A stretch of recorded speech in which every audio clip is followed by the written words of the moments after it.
peut souffrir des années avant de comprendre cette réalité. Jésus-Christ nous l'a dit dans Matthieu 6,33, mais nous ne l'avons pas écouté. J'ai souffert pendant des années avant de comprendre et de chercher le royaume des cieux et ses tribunaux. Lambert a vécu le même problème que moi. Écoutez son témoignage jusqu'à la fin. J'ai 40 ans et je vais vous dire ce qui m'est arrivé. Ça a été dur, très dur. Aujourd'hui, je ne viens pas te parler de religion. Je viens te parler d'un combat, de nuits sans sommeil, de larmes, de questions sans réponse. Je viens te parler d'un Dieu que j'avais appris à connaître avec ma bouche, mais que je ne connaissais pas avec mon cœur.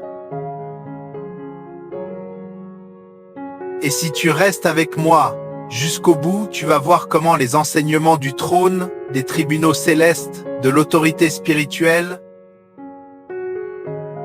ont littéralement sauvé ma vie.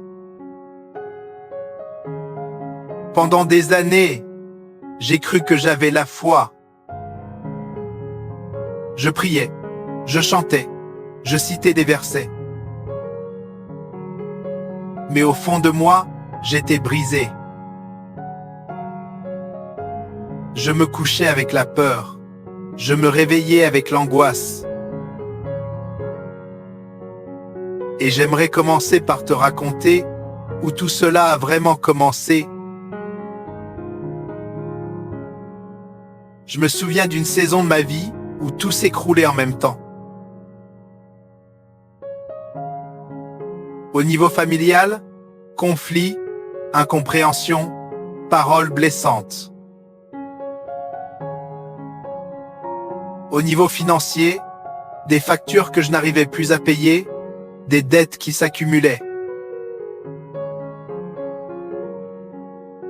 Au niveau intérieur, une oppression comme un poids sur ma poitrine, jour et nuit. Je priais, mais mes prières ressemblaient à des cris dans le vide. Je disais, « Seigneur, où es-tu? Pourquoi tu ne réponds pas? Pourquoi tu laisses tout ça arriver? » Est-ce que toi aussi tu as déjà eu cette impression? Tu pries, tu cries, tu jeûnes. Et rien ne change. Je me souviens d'une nuit particulière. Il était environ 2 heures du matin. Je n'en pouvais plus. Je me suis levé du lit. Je me suis mis à genoux par terre. Et j'ai crié, « Seigneur, si c'est ça la vie chrétienne, je n'y arrive plus. Je t'aime, mais je suis épuisé. Je n'en peux plus de prier sans voir ton royaume agir. » Les larmes coulaient sans que je puisse les arrêter. Ce n'était pas une belle prière bien construite.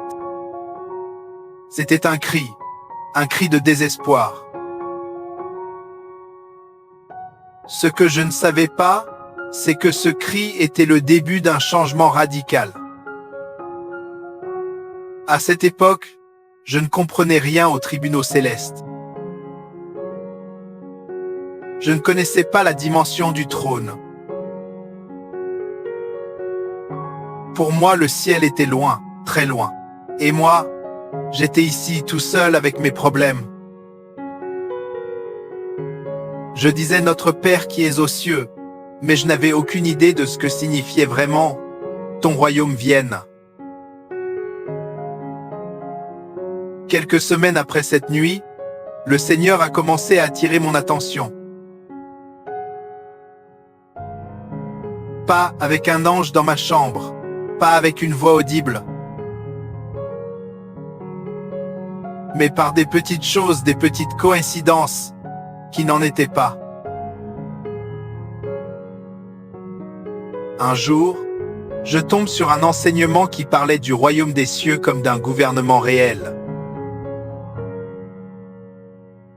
On parlait de trône, de lois spirituelles, de tribunaux célestes. J'ai failli passer à côté. Je me suis dit, encore un nouveau concept, encore des mots compliqués. Mais à l'intérieur de moi, quelque chose a vibré, comme si le Saint-Esprit soufflait doucement. Écoute, c'est pour toi. Alors j'ai écouté, et là, une phrase m'a bouleversé. Tu ne viens pas seulement devant Dieu comme un mendiant, tu viens comme un fils, une fille, qui a le droit légal de se présenter devant le tribunal céleste. Je me suis arrêté. Je me suis dit, attends, tu es en train de me dire que je peux présenter mes situations devant un tribunal au ciel? Que je peux demander justice, non pas selon mes émotions, mais selon les lois du royaume? Plus j'écoutais, plus je comprenais que beaucoup de mes prières étaient émotionnelles, mais pas légales. Je criais à Dieu, mais je ne connaissais pas mes droits de citoyen du royaume. Et toi, combien de fois as-tu prié sans comprendre ton identité, ton autorité, ta position devant le trône? Ce jour-là, j'ai pris une décision. Je me suis dit, je vais mettre ça à l'épreuve. Je vais appliquer ce que j'entends. Je ne veux plus seulement écouter des enseignements. Je veux vivre la réalité du royaume. J'ai choisi une situation précise de ma vie. Une situation qui me faisait souffrir depuis longtemps.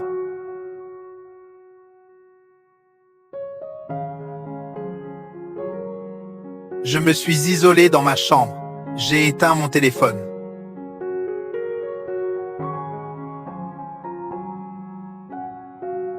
J'ai fermé la porte et j'ai dit, avec mes propres mots,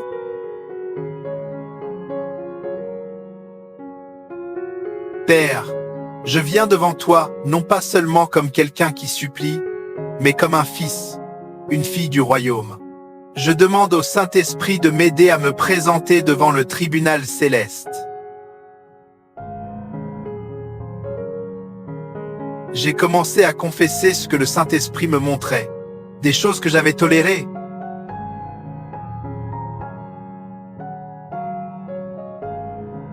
Des paroles que j'avais prononcées contre moi-même.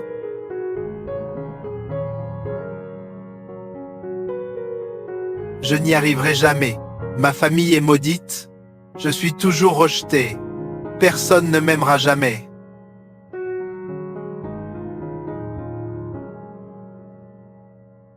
À chaque mensonge, je disais, Seigneur, je reconnais que j'ai parlé contre ta vérité. Je demande pardon. Je renonce à ces paroles. Je demande que le sang de Jésus efface ces accusations contre moi. Plus je parlais, plus je sentais quelque chose se passer. C'était comme si un poids quittait mon cœur. Je sentais une atmosphère différente dans la pièce. Puis je me suis tenu debout, symboliquement, et j'ai dit, en tant que citoyen du royaume, je demande maintenant un verdict du ciel. Je demande que ta justice soit faite dans cette situation. Je reçois ton jugement en ma faveur, selon le sang de Jésus. À ce moment-là, je n'ai pas entendu une trompette. Je n'ai pas vu le ciel s'ouvrir physiquement. Mais à l'intérieur, je savais que quelque chose avait changé. J'avais l'impression qu'un cadenas spirituel venait de sauter. Les jours qui ont suivi, j'ai commencé à voir des changements. D'abord en moi. Une paix que je n'arrivais pas à expliquer. Les mêmes problèmes étaient là, mais je ne les voyais plus avec les mêmes yeux. Je ne priais plus comme une victime. Je parlais comme quelqu'un qui sait qu'il est assis avec Christ dans les lieux célestes. Puis, les circonstances ont commencé à bouger. Un médecin qui donne un nouveau rapport, Une porte de travail qui s'ouvre, une personne qui revient te demander pardon, une dette qui est réglée de manière inattendue, etc. À chaque petite percée, le Saint-Esprit me rappelait, ce n'est pas de la chance, c'est le royaume en action, c'est la foi appliquée. Et plus je voyais la main de Dieu, plus je retournais devant le tribunal céleste. Pas pour me plaindre, mais pour dire, Père, merci pour ce que tu as déjà fait. Je viens maintenant pour cette autre situation.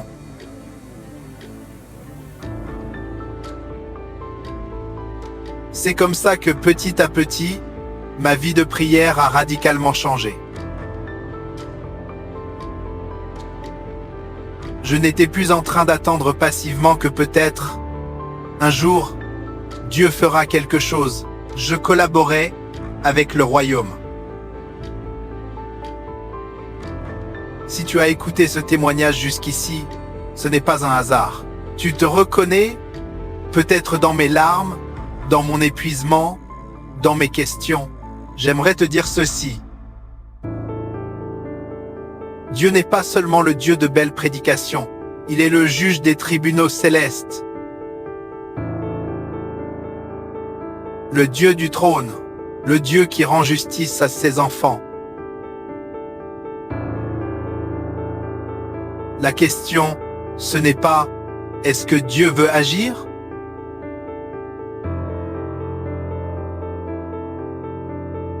La question c'est « est-ce que tu acceptes de passer de la foi théorique à la foi appliquée ?» Je veux prier pour toi maintenant. Si tu peux, là où tu es, ferme les yeux, pose ta main sur ton cœur et présente au Seigneur une situation qui te fait souffrir. Dis-lui avec tes mots.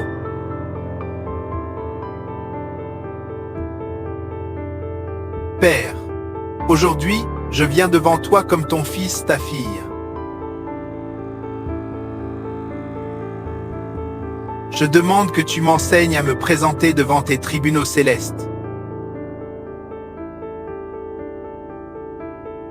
Je renonce au mensonge, à la peur, à la passivité.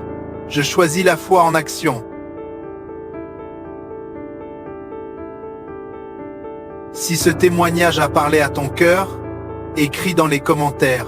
Je choisis la foi en action.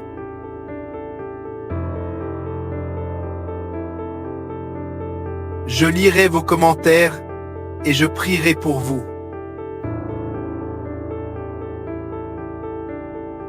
Abonne-toi à cette chaîne pour continuer à découvrir les mystères du royaume, du trône, des tribunaux célestes.